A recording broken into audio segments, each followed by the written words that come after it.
Next up at UFC 305, we got Jack Jenkins coming back after an arm injury to take on Herbert Burns, Gilbert Burns' brother. Jack Jenkins, 12-3 in his career. He is 4-1 in his last 5. He's coming off that TKO elbow injury last year when Chepe took him down and he braced weird and bop. That was it. He's taking on Herbert Burns, 11-5 in his career, 2-3 in his last 5. He's looking for his first win in 4 years. Jack Jenkins is another guy that Jacob's going to go in on, but before Jacob does that, let me talk about how I think he's good. Jack Jenkins is a solid striker. He's got real power, good takedown defense.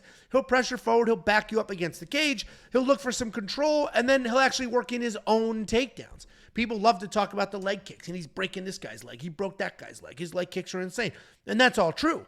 But he has 4 fights under that sort of UFC umbrella with 9 takedowns total. He's coming off that unfortunate injury loss to Chepe Mariscal, where he braced wrong and then just sort of blew out his elbow there. He's taking on Herbert Burns. Herbert Burns is the younger brother of Gilbert Burns, who fights in 2 weeks.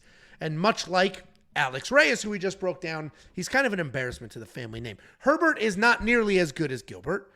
He's a solid grappler. He's got okay power in his hands. He averages a couple of takedowns per 15 minutes. And even though he looks like he genuinely hates to fight, he has some quality wins. If you go back, you got to go back a while, many years. You got to go back 4 years when he still loved the sport.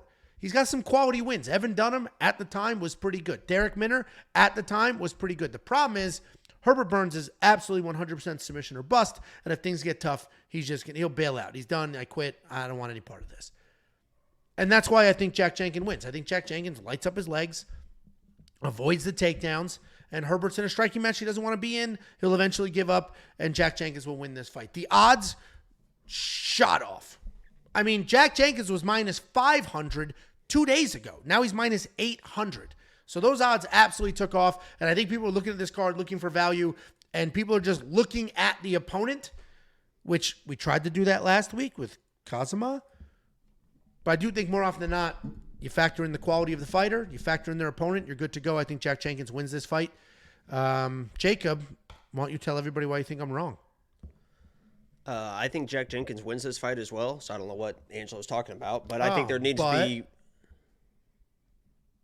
No, go ahead.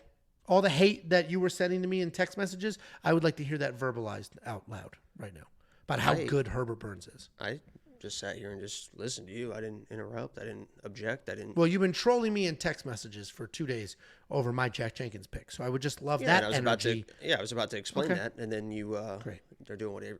I'm not sure what's going on here, but I was sent a text today.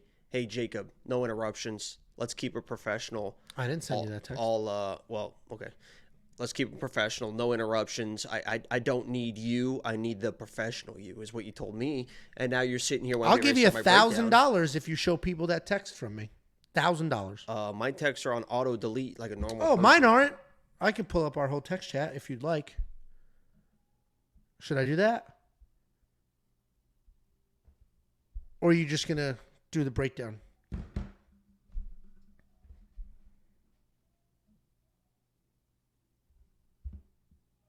So you're just not going to do the breakdown? You're pretending to be frozen because you got caught in a lie? You blinked.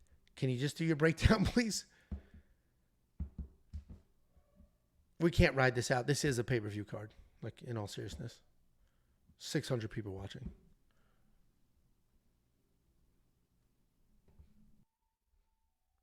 I don't know what stupid bit that was. Here, I'll do it for you. He thinks that Jack Jenkins is terrible. He thinks Jack Jenkins sucks. He thinks that Jack Jenkins is going to end up in a triangle because Herbert Burns is pretty tough. Herbert Burns has slick jiu-jitsu. If you look at any Herbert Burns fight, he's had somebody in trouble before, and he's going to end up with Jack Jenkins in trouble, and he's not going to look like that guy.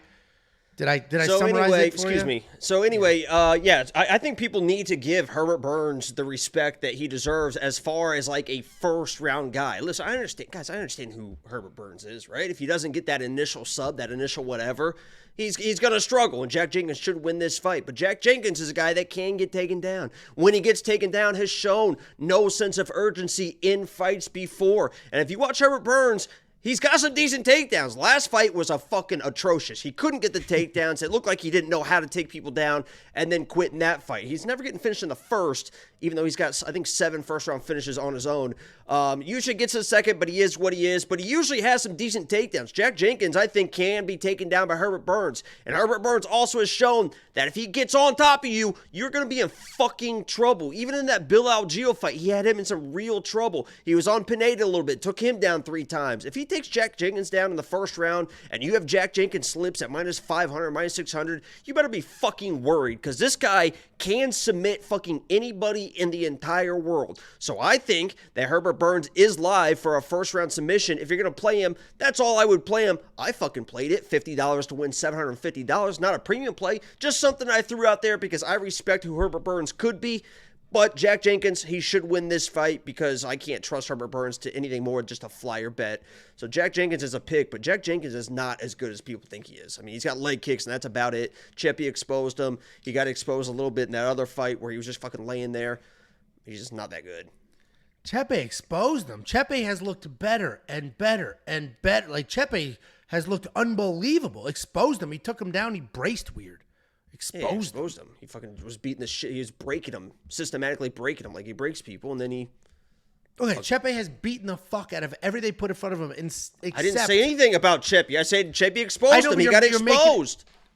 So if... He was the favorite. He got exposed. Who was the lock of the week? Chepe. When you're the favorite and you lose, you got exposed a little bit, especially when you get fucking knocked out. He got knocked out? Yeah, he started crying and passed out.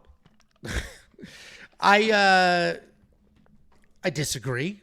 He braced on a takedown like an idiot. It blew out his elbow, and that was the end of that. But you either agree or be wrong. Well, we're both on the same side of the pick, so I don't know what this argument is about. $9,600 in DraftKings Fantasy.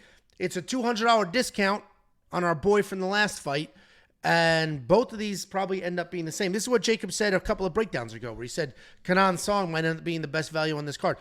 Those 3 fights, Kenan Song, then Tom Nolan, then Jack Jenkins, those should all be like 3 first-round knockouts in a row. And one of those gentlemen is $8,700. The other 2 are more than $9,500. So if you're building a DraftKings fantasy lineup, that might be something to consider. Obviously, Kenan Song he's not as good as these other 2, and his opponent's a little tougher than these other 2, but we'll see what happens there. $9,600 in DraftKings Fantasy, probably not for me, but if you do want to check out our DraftKings Fantasy Optimizer that will build lineups for you, you can do that now. WeWantPicks.com, click Become a Member. It's only $10 for an entire month. 1 month gets you UFC 305, 2 fight nights, and then UFC 306. Couple of Super Chatterooskies, $1.99 from Unwell to Brrr. Chepe versus Nate the Train would be fire. He beats the shit out of Nate the Train. That's not even close. Yeah, Chepe's pretty good. Yeah, he's a lot better than we knew he was like good, but he's very good. So he smokes Nate the Train. Thank you for the crazy how well-rounded he is.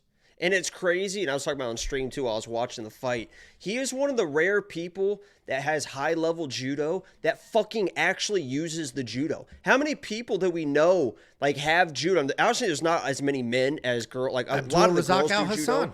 But I mean, yeah, that have these tools in their bag that they just don't use. Chepe, it is unreal when you see his back against the fence when Damon Jackson was on him. You could see him just feeling the weight and just waiting, right? I mean, he knows, he's just so confident in that judo that all of a sudden it's just a turn and a throw, and I've never seen somebody fucking toss people the way he tosses people. But that's such an art form that people really don't use in the men's game. You see it in the females a lot, but it is judo, like really good judo. I think people just, like you've talked about before, like, or I've mentioned as well. You know how to defend takedowns at this point in MMA.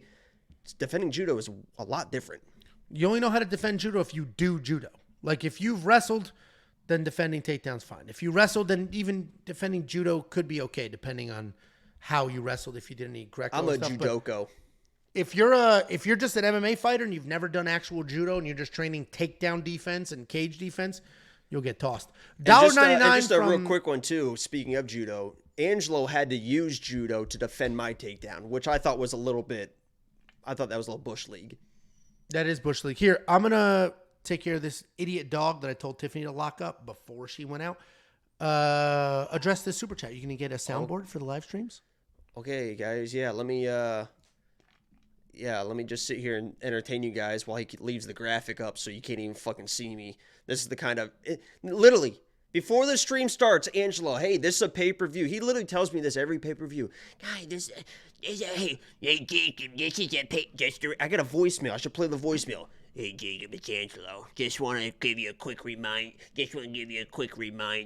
This is a pay-per-view night. We're gonna get more viewers than normal. Let's make sure we dial it in, okay? I don't want any jokes. No more sexual innuendos. Please don't mention my AIDS. Just please, let's keep it all professional. And then he just gets up and fucking leaves. Dude, you have no idea how annoying that is. I was like, Tiff, when you leave, make sure Scout is locked up. Make sure he's locked up. He went to get his oxygen mask, Angelo. Just the and thought of he's judo. not locked up. So I'm going to send her. This is literally what happened. You thought about when you fought me and you had another little panic attack and you had to go get your inhaler. You're like, oh my. Because you knew how quickly I was about to take you down and you had to use fucking judo. What a fucking Bush League move, man. I had that single. I'm running down, about to slam you, and then, the hip toss. I guess we'll just have to run it back. Whatever rules you want. Oh, I'm 100 pounds more. Let me just hip toss you. Whatever rules you want. We'll just run it back.